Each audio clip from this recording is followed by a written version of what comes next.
My first rule of the night shift at the county morgue is simple. Ignore the sounds. The soft scrapes from inside the steel drawers are just the building settling. The whispers are just the wind finding its way through a crack in the old window. But tonight, a new sound started. A slow, rhythmic thump. It came from the last drawer on the left, the one they brought in just this afternoon. With trembling hands, I pulled my flashlight from my belt, its beam cutting through the oppressive dark.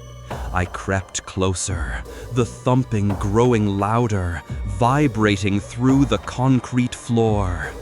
My own heart hammered against my ribs as I reached the drawer and aimed the light at the name tag.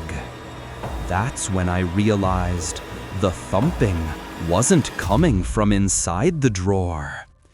It was coming from inside my chest.